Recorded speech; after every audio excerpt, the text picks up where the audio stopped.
The Celtics have the ball for the final possession just before halftime in Game 5, and something unusual happens. Paul Pierce is emphatically calling for the ball, but Rajon Rondo either doesn't see him or opts for a different plan, and at that point, Pierce effectively checks out of the play. Pierce is not happy, and there are a few possible explanations.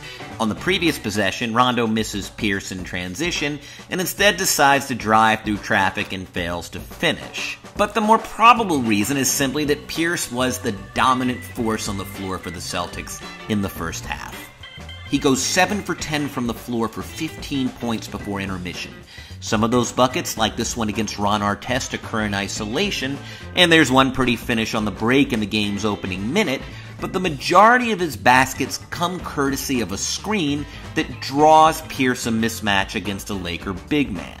Here, Glenn Davis sets a pick that allows Pierce to dribble right where Lamar Odom picks him up. Odom plays a little off Pierce to deter the drive, and that gives Pierce just enough room to dribble in and get the space he needs for his patented step-back J.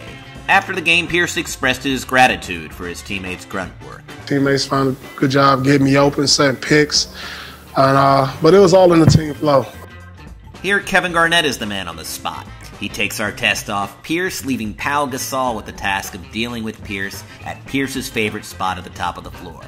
Gasol doesn't do a lot of defensive work out there in the exurbs, and he bites on the ball fake, and this gives Pierce a clean look at a three. Odom is the victim just before halftime with another screen assist from Garnett. Odom doesn't do all that poorly here, but a little rocker step by Pierce gives him another good look. Let's not discount Pierce's defense in the first half. Since Artest is Pierce's primary defensive assignment, Pierce is frequently in the position to be the Celtics' help defender on a given possession. Watch him here aggressively double Bynum and block Bynum's shot. A few minutes later, Pierce again leaves Artest to double Bynum down on the block. He ties up Bynum and earns the jump ball. Pierce also does some quality work as a playmaker. You can see it in this well-executed pick and roll with Garnett. Pierce gets trapped up top, but delivers a perfect pocket pass to a rolling Garnett between the two defenders.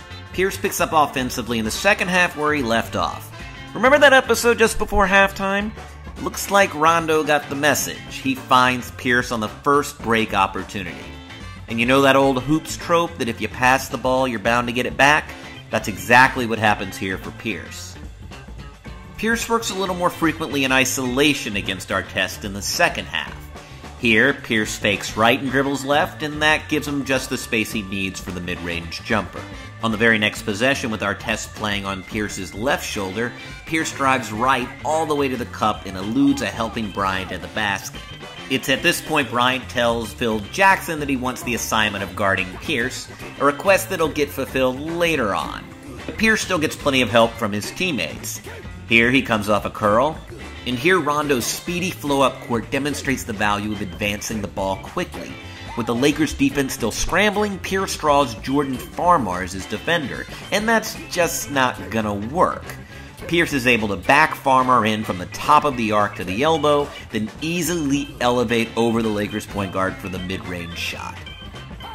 Pierce said after the game that despite the 27-point effort, his only disappointment in Game 5 was not getting to the line more often. In fact, the only 2 free throw attempts he earns on Sunday night come on this isolation one-on-one against Kobe Bryant. As efficient as Pierce was in Game 5, his most dynamic play comes in the final minute of the game.